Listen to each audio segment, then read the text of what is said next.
আর ছাগল আছে, গরু আছে। আপনারা সকলে অনেক অনেক ভালো আছেন। তো আলহামদুলিল্লাহ আল্লাহ আমাদের আমি অনেক ভালো আছি। তো আজকে আবার স্বাগত। যারা চ্যানেলটিকে এখনো সাবস্ক্রাইব করে দেননি সাবস্ক্রাইব করে দেবেন, পাশে থেকে বেল আইকন অন করে দিন। পরবর্তীতে আবার এই সকল নতুন নতুন কবুতরের ব্লগ ভিডিও পাওয়ার জন্য আপনারা কেউ ভিডিওগুলো মিস করবেন না, অবশ্যই সম্পূর্ণ ভিডিও দেখবেন, ভালো লাগবে। তো আজকে কবুতরগুলা মানে সবগুলা কিন্তু পাখা বাইতে ছেড়ে দেওয়া হলো। তো মুক্ত অবস্থায় এই কবুতরগুলা পালন করাবো। কারণ আপনারা একটা জিনিস দেখেন যে কবুতরের এই বাচ্চাগুলা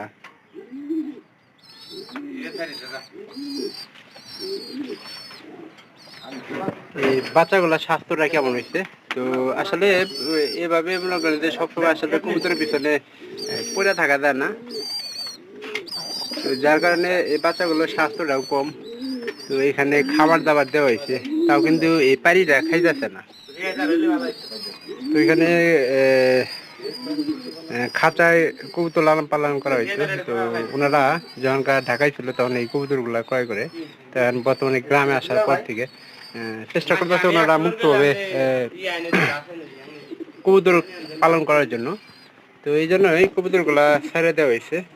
আর কবুতরগুলা দেখেন খাঁচাই কিন্তু পালন করে হবো। তো চেষ্টা করতেছে যে ওনারা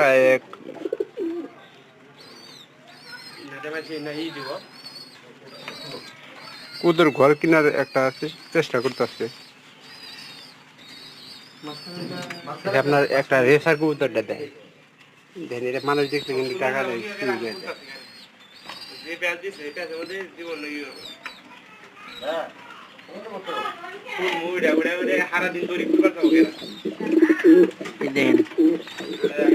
কিন্তু মানুষ দেওয়ার পরে কিন্তু খুব টাকা দেয় শুরু করে দিচ্ছে।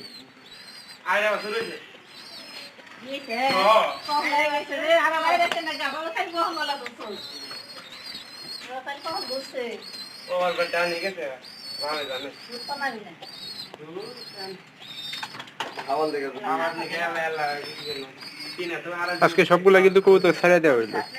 তো খাঁচা আর মনে করেন যে এইভাবে পালন করা হবো না। তো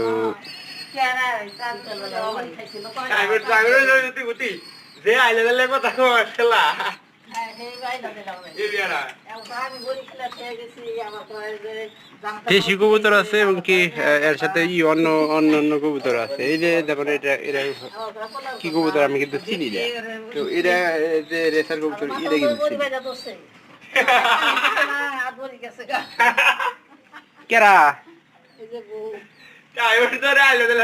তো অবশ্যই ভালো থাকবেন। দেখা হবে পরবর্তীতে অন্য কোনো নতুন ভিডিওতে অন্য কোনো বিষয় নিয়ে। তো অবশ্যই ভালো লাগবে। পরে দেখা হবে পরবর্তীতে আবার অন্য কোনো নতুন ব্লগ ভিডিওতে।